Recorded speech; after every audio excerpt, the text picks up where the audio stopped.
তোমরা যারা এসএসসি 2026-এ গণিত পরীক্ষা দিয়েছ, তোমাদের গণিত পরীক্ষা অনেকেরই নাকি খারাপ হয়েছে। খারাপ হলে তোমাদের জন্য বেশ কিছু সুখবর রয়েছে, যেগুলো এই ভিডিওতে তোমাদেরকে A to Z জানিয়ে দেব।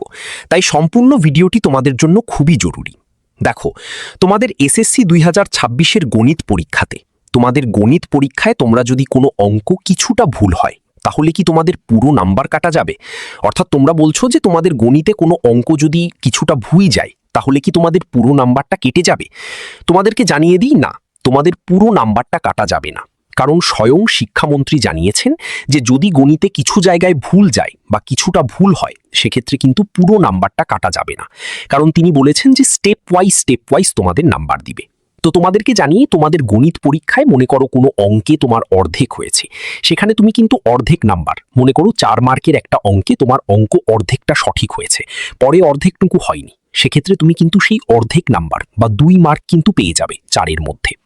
আর তোমরা অনেকের হয়েছে উত্তর মিলেছে কিন্তু মাঝে একটু ভুল হয়েছে। তোমাদের এরকম অনেকের হয়েছে যে উত্তরটা মিলেছে বাট মাঝে একটু ভুল হয়েছে, সেক্ষেত্রে তুমি কিন্তু নাম্বার পাবে। শিক্ষার্থী, এটা নিয়ে তোমরা অনেক বেশি কনফিউশনে রয়েছো। আবার তোমাদের এমন হয়েছে যে তোমাদের জ্যামিতি অংশে চিত্র ঠিক আছে, কিন্তু ব্যাখ্যাতে গিয়ে হালকা ভুল হয়েছে, তবুও কিন্তু তুমি নাম্বার পাবে।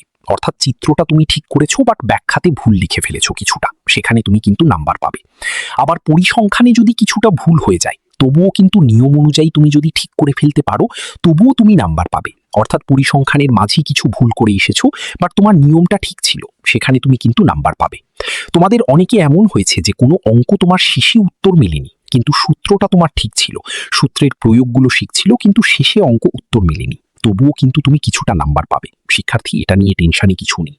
আর সংক্ষিপ্ত প্রশ্ন যেগুলো অর্ধেক হয়েছে, 2 মার্কের যে সংক্ষিপ্ত প্রশ্ন ছিল, সেখানে যদি তোমার অর্ধেকটা সঠিক হয়ে যায়, তবুও তুমি অর্ধেক নাম্বার পাবে, অর্থাৎ 1 নাম্বার কিন্তু পাবে এই ক্ষেত্রে। আর গণিতের এমসিকিউ 30টা ছিল, তার মধ্যে তোমাকে 10টা পারতেই হবে। 10টা যদি তার থেকে কম হয়ে গেছে, তাদের কিন্তু ফেল চলে আসবে। তো এই বিষয়টা তোমরা অধিকাংশ বন্ধুরা ঠিকমতো জানি না, তাই বেশি বেশি ভিডিওটা বন্ধুদের মধ্যে শেয়ার করে দাও, যাতে বন্ধুরা জানতে পারে। নিয়মিত ফ্রি শিট ও সাজেশনগুলো পেতে আমাদের এডুকেশন টাইম ইউটিউব চ্যানেলকে সাবস্ক্রাইব করে রেখো।